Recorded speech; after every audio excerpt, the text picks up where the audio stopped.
空客飞机批量采购协议、关于凡尔赛宫与紫禁城展览协议。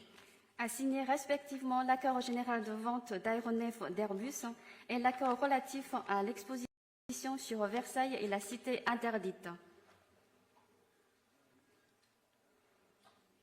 请交换文本。 Veuillez échanger vos textes.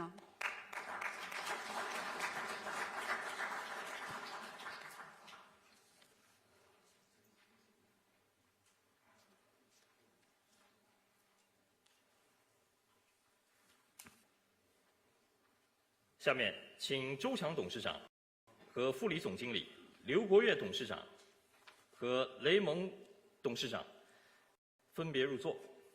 J'invite maintenant le président Feury et le président du CNAF, le PDG Luc Frémont d'EDF et le président du CHN Energy. 他们将分别签署中国航空油料集团有限公司与空客公司战略合作备忘录、中国国家能源投资集团有限责任公司和法国电力集团扩展合作协议。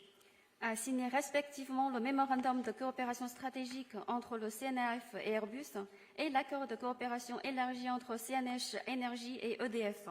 请交换文本。 Veuillez échanger vos textes.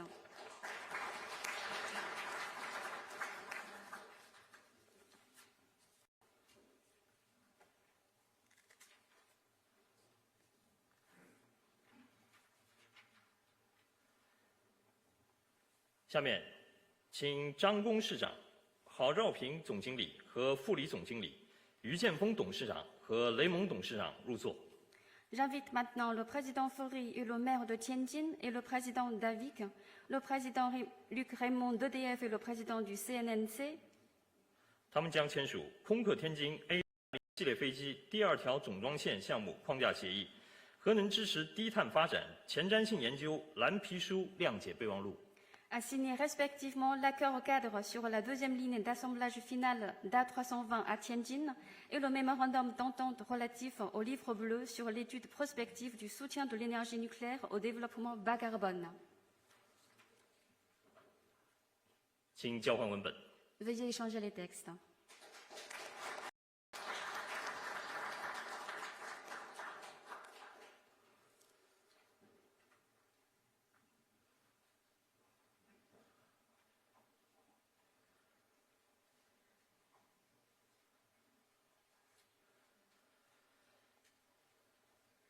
下面，请万明董事长、顾金山董事长、萨德董事长、李丽董事和雷蒙董事长入座。 J'invite maintenant Fossad, PDG du CMA-CGM, le président du Costco Shipping, le président du SIPG, ainsi que Madame Lily du groupe CGN. 他们将签署开展港口船用绿色甲醇供应合作的备忘录，中网核与法国电力集团关于签署工程与采购等合作协议的声明。 A signé respectivement le mémorandum relatif à l'approvisionnement de formaldéhyde propre pour les navires et la déclaration relative à la signature de l'accord de coopération sur l'ingénierie, l'achat, la maintenance et la recherche. 请交换。 Veuillez échanger les textes.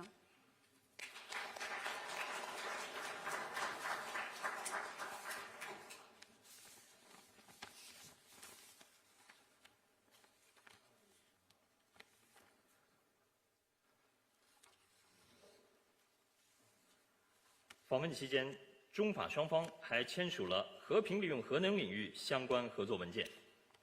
Durant la visite, les deux parties ont aussi signé des documents de coopération sur l'utilisation de l'énergie nucléaire à des fins pacifiques. 签字仪式到此结束。 Ainsi se termine la cérémonie de signature. 下面，请大家佩戴耳机。 Maintenant, je vous prie, auditeurs. 习近平主席与马克龙总统共同会见记者，现在开始。 Maintenant commence la conférence de presse conjointe donnée par le président Xi Jinping et le président Emmanuel Macron. 首先，请习近平主席致辞。 Maintenant, je prie le président Xi Jinping de prendre la parole. 总统先生、女士们、先生们， Monsieur le Président, Mesdames et Messieurs, chers amis, bonjour. 很高兴同 C'est un grand plaisir pour moi de rencontrer, ensemble avec le président Emmanuel Macron, les amis de la presse. Le président Macron est le premier chef d'État européen que j'ai accueilli depuis les sessions annuelles de l'APN et du Comité national de la CCPPC de la Chine. Tout à l'heure, nous avons eu un entretien amical et approfondi. Et nous estimons tous les deux que la Chine et la France, membres permanents du Conseil de sécurité des Nations Unies et grands pays ayant une tradition d'indépendance, doivent maintenir le cap de leur partenariat global stratégique stable, magnifique, entreprenant et dynamique. Insuffler une nouvelle vitalité aux relations entre la Chine et l'Union européenne et apporter une nouvelle contribution à la coopération de la communauté internationale face aux défis planétaires. Nous sommes convenus d'un commun accord de mener ensemble à bien les tâches suivantes. Premièrement, maintenir la stabilité des relations bilatérales. Je maintiendrai des échanges étroits avec le président Macron. Nos deux pays tiendront d'ici fin d'année la nouvelle session de leur dialogue stratégique, de leur dialogue économique et financier de haut niveau et de leur dialogue de haut niveau sur les échanges humains. Nos institutions législatives et nos armées reprendront également au plus vite leurs échanges en présentiel. Nos deux pays réaffirment le respect mutuel de leur souveraineté, de leur intégrité territoriale et de leurs intérêts majeurs.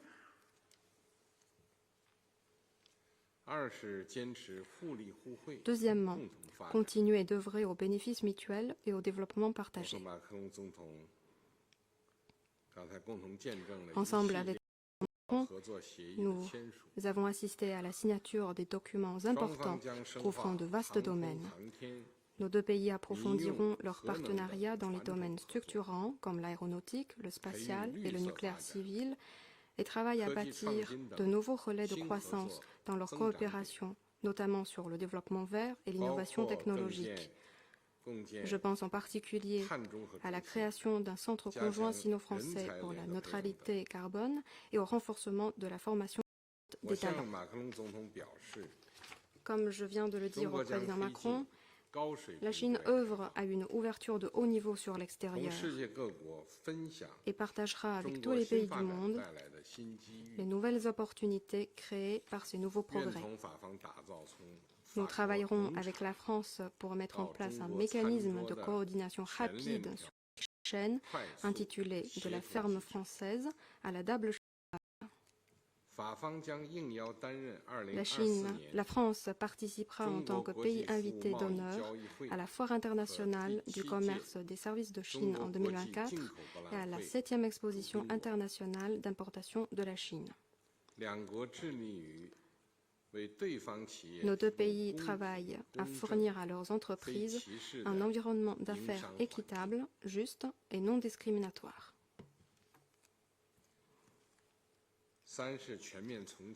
Troisièmement, relancer les échanges humains et culturels dans tous les domaines.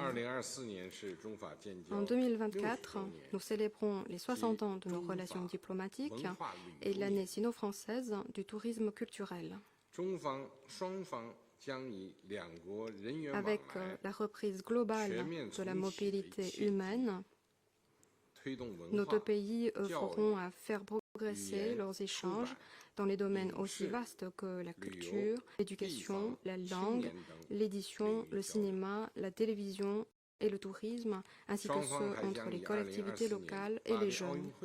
Nous approfondirons également la coopération sportive dans la perspective des Jeux olympiques et paralympiques de Paris 2024. Quatrièmement, nous soutenir mutuellement et contribuer.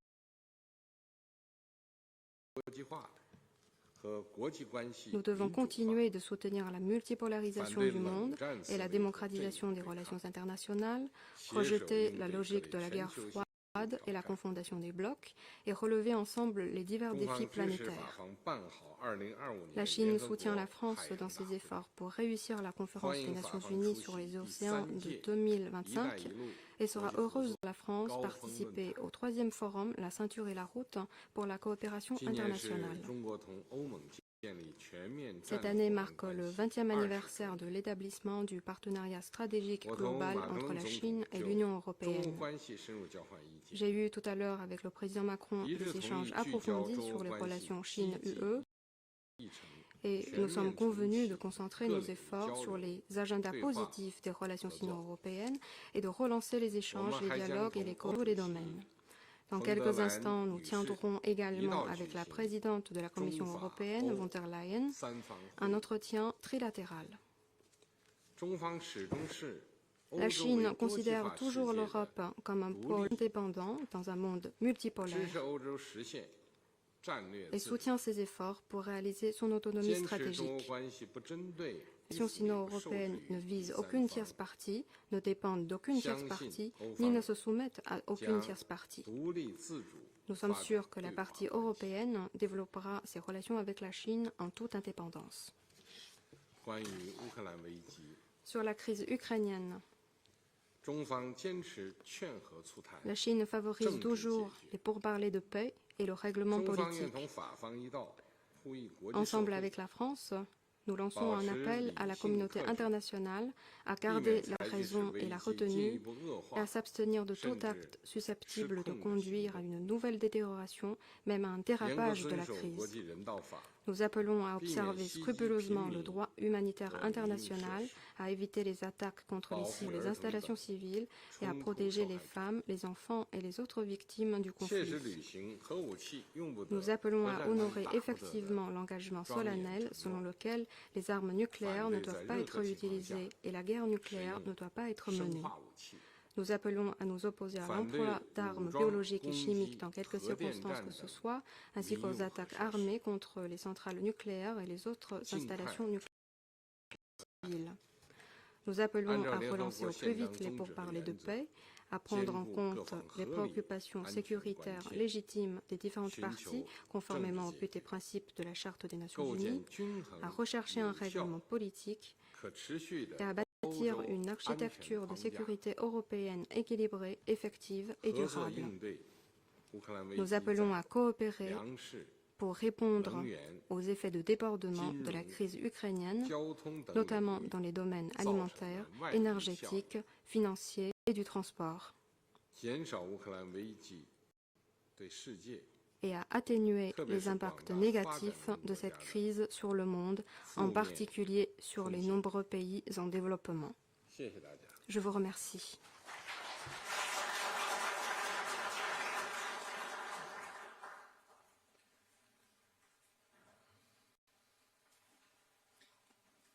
Merci beaucoup, Monsieur le Président, Mesdames, Messieurs les ministres, Mesdames, Messieurs les ambassadeurs, Mesdames, Messieurs les journalistes.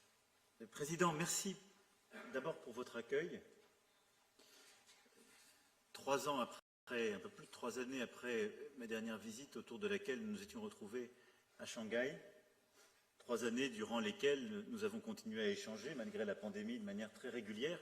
Mais enfin, rien ne vaut les contacts humains.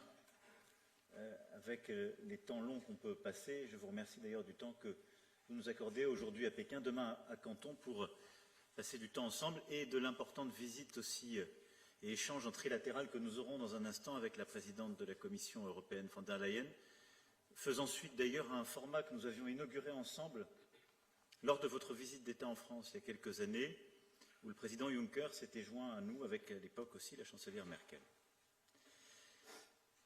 Lors de mon premier déplacement en 2018 à Xi'an, j'étais revenu sur la construction progressive de notre relation en partant de nos imaginaires communs sur les routes de la soie pour tracer littéralement de nouvelles pistes de coopération hors des sentiers battus. Et il nous fallait alors travailler à une méthode pour parvenir à de nouveaux équilibres.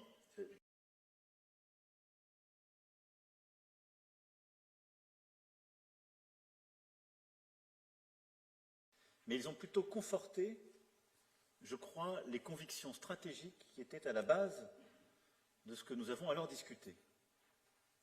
Et c'est de cela dont nous sommes venus parler. D'abord, et je commencerai avec ce par quoi vous avez terminé au fond. Je pense que la Chine et la France, en tant que membres permanents du Conseil de sécurité, puissances dotées, compte tenu de leur histoire, de leur amour de l'indépendance, de leur attachement profond à ce pays, ont à œuvrer ensemble pour essayer de bâtir, en tout cas préserver un ordre international capable de répondre aux défis du temps. Et c'est d'abord essayer de garantir la stabilité et la paix partout où elles sont menacées, mais également d'avoir la juste ambition qui permet d'embrasser les défis contemporains. Commençons à parler de paix et de stabilité. Nous aurons l'occasion de revenir sur beaucoup de sujets dans nos discussions ce soir et demain, sur la situation du Proche-Orient, où le rapprochement d'ailleurs entre l'Arabie saoudite et l'Iran est à saluer. Je vous félicite pour cette avancée tout à fait importante.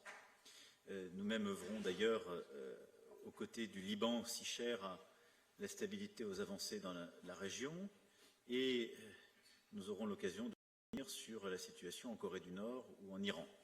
Mais évidemment, parler de paix, de sécurité et de stabilité aujourd'hui, c'est parler de la guerre lancée par la Russie en Ukraine. Et sur ce sujet, vous venez d'avoir des mots importants, et je veux ici, au fond, reprendre le fil de notre échange. En effet, cette guerre, d'abord, met fin à des décennies de paix sur le continent européen. Mais c'est notre guerre à tous. Et vous l'avez très bien rappelé. D'abord parce qu'un pays, membre permanent lui aussi du Conseil de sécurité, a décidé de violer la charte. Et nous ne pouvons accepter cette situation. Et c'est pourquoi notre action diplomatique violer l'intégrité territoriale et la souveraineté d'un pays, ne pas franchir les frontières internationalement reconnues et vouloir faire admettre un état de fait n'est pas conforme au droit international et à la Charte des Nations Unies que nous défendons ô combien. La deuxième chose, vous venez de rappeler avec beaucoup de force le sérieux, l'esprit de responsabilité qu'implique la question nucléaire et la volonté que la France partage qu'évidemment le nucléaire soit exclu totalement de ce conflit, qu'il y ait le respect de l'ensemble des traités internationaux en la matière et qu'en aucun cas il ne puisse y avoir de déploiement d'armes nucléaires en dehors du territoire des États dotés, en particulier en Europe. Et à cet égard, chacun doit être rappelé à ses devoirs, en particulier la Russie qui a annoncé il y a quelques jours vouloir déployer en Biélorussie de telles armes, ce qui est non conforme aux engagements pris à votre égard, à notre égard et au droit international. Troisième élément que vous venez de rappeler, c'est sur le plan humanitaire. Nos deux pays sont déterminés à faire respecter le droit international humanitaire, en particulier quand il touche les enfants, déplacés aujourd'hui de force, et lorsqu'il nous faut lutter aussi ensemble contre l'impunité. On a là les bases, on le voit bien, que nous devons défendre, et ce qui impose une reprise de discussion au plus vite pour bâtir une paix durable. Mais une paix durable, d'abord, c'est une paix qui ne peut se faire sans qu'il y ait le respect du peuple ukrainien, qui est le peuple agressé, sans qu'il n'y ait donc un geste fait par la Russie.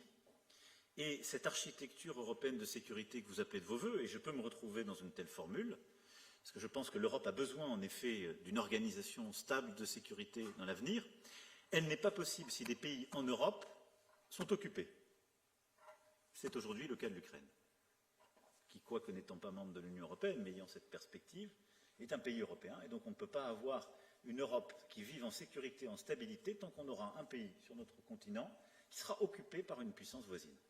Et donc, la conclusion logique, si je puis dire, des différentes pièces que vous avez mises sur la table, des principes, je m'y retrouve, mais c'est qu'il nous faudra, dans un avenir que j'espère le plus proche possible, eh bien, réengager une discussion exigeante avec tous, et en particulier avec la Russie, pour qu'elle respecte ces principes que vous avez posés, que vous défendez, et que défend la France et sa diplomatie. Nous voulons, en effet, pas simplement la fin du conflit, mais le respect de la souveraineté et de l'intégrité territoriale ukrainienne, seule condition d'une paix durable, et nous voulons à la fois qu'il n'y ait nulle escalade à court terme, mais que nous nous donnions les moyens de cette stabilité dans la durée. Ensuite, parlant des grands enjeux internationaux, je le disais, nous avons à cœur d'avoir une ambition commune sur beaucoup d'entre eux. Nous serons présents au 3e forum des nouvelles routes de la soie. Vous nous ferez l'amitié d'être représentés à haut niveau, non seulement au sommet que la France co-organisera avec le Costa Rica pour les océans, sommet des Nations Unies en 2025, mais également, merci, au sommet de juin sur le nouveau pacte financier mondial. Nous avons montré d'ailleurs que notre engagement conjoint produisait des effets. En 2019, nous avons signé ensemble des déclarations importantes sur la biodiversité qui ont permis ensuite d'obtenir des résultats. À la COP de Kunming et de Montréal, puis sur la mer en mars dernier pour les accords dits BBNJ. Notre volonté, c'est de continuer de nous engager en commun et d'obtenir pour l'océan la préservation de la biodiversité, la lutte contre la pollution et contre la pêche illicite et beaucoup d'autres pratiques, des accords en vue de Nice. Et cette feuille de route, si je puis dire, Kunming-Nice, est au cœur de cette que nous souhaitons bâtir. Et nous nous préparons étroitement en vue de la COP 28 également, prévue aux Émirats arabes unis, qui est ô combien importante. C'est la même chose que nous voulons pour la sécurité alimentaire, un agenda commun, une ambition commune, et pour ce nouveau pacte financier mondial, où je compte beaucoup sur le rôle que la Chine aura à jouer, à la fois vis-à-vis des pays les plus endettés, mais également dans la réforme des institutions financières internationales et pour la construction de nouvelles réponses pour les pays les plus pauvres et les pays en développement, parce que nous devons les aider à faire face à la fois aux inégalités dont ils sont victimes, mais également aux conséquences de dérèglements climatiques qu'ils ont déjà à vivre. Et donc, en juin, nous apporterons ensemble, avec plusieurs autres amis, ces réponses, je l'espère, et surtout avec les pays concernés. Enfin, et au-delà des questions sino-européennes sur lesquelles nous reviendrons avec la présidente von der Leyen, comme je l'évoquais, il y a la feuille de route bilatérale. Stratégique, nous voulons, et il est très illustratif, en effet, de cette vision française, et je le crois maintenant pouvoir le dire, européenne. Ça fait 5 ans que vous m'entendez défendre la souveraineté européenne, une autonomie stratégique européenne, au service d'ailleurs d'un projet commun, mais aussi parce qu'elle est jumelle de l'indépendance française. Et je crois que nous y sommes et que l'Europe est en train de se doter d'une vraie stratégie en la matière, et je pense que c'est d'ailleurs l'intérêt de nos amis d'œuvrer en ce sens. Et notre feuille de route bilatérale, je crois, a une totale pertinence à cet égard. Nous avons donc décidé la reprise de nos dialogues de haut niveau, qui se réuniront le plus rapidement possible.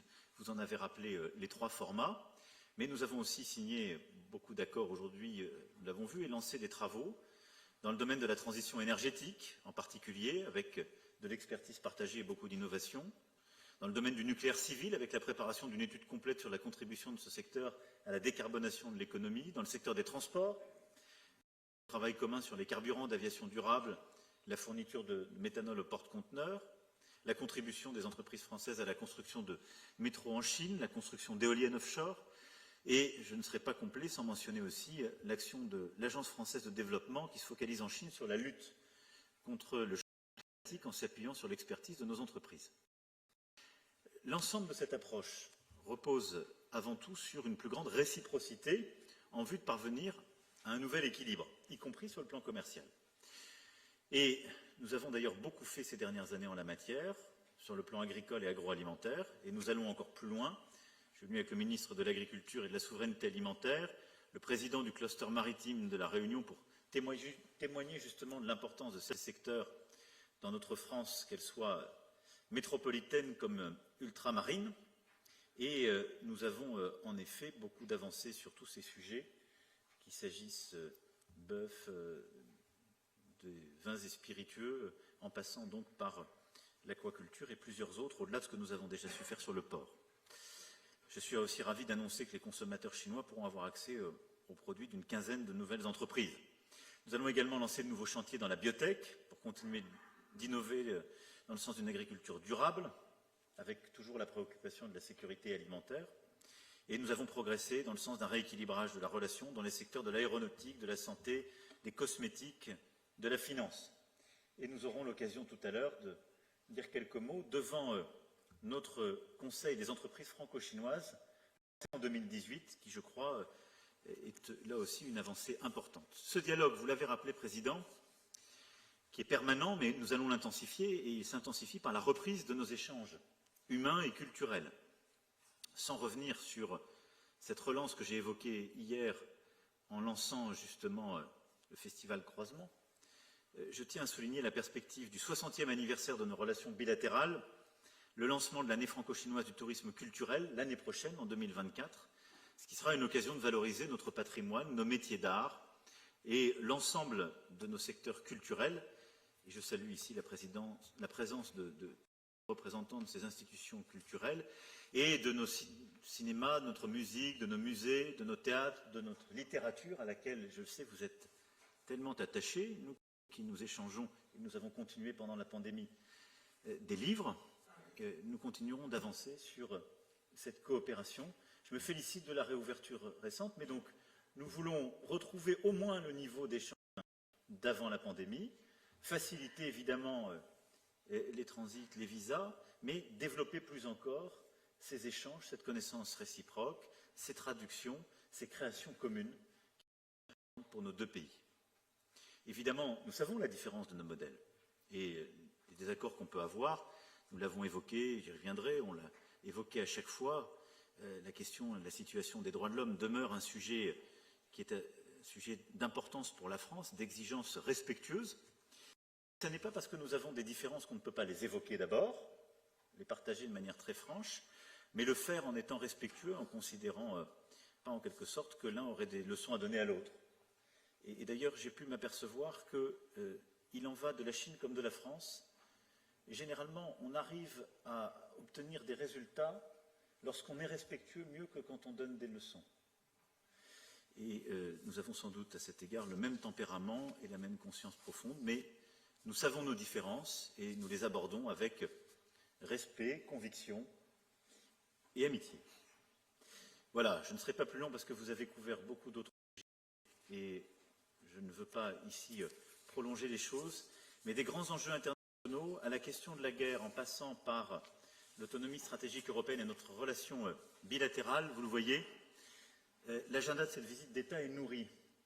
Mais c'est surtout la nécessité, en quelque sorte, de continuer à discuter, d'éviter toute escalade dans le monde que nous connaissons et d'être lucide sur le fait que l'intérêt de nos peuples est de bâtir cette paix et cette stabilité respectueuse, mais d'avoir le bon niveau d'ambition pour les défis qui sont les nôtres. C'est pour ça que je vous remercie à nouveau du temps que vous nous consacrez pour cette visite d'État, aujourd'hui et demain.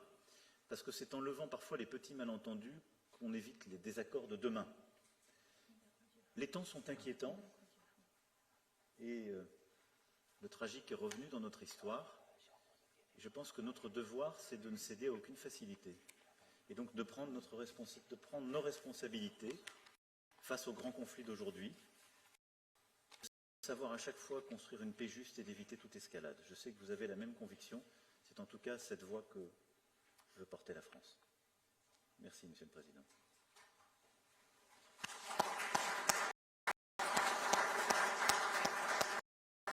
感谢习近平主席、马克龙总统共同会见记者，到此结束。 Merci au président Xi Jinping, merci au président Emmanuel Macron, ainsi que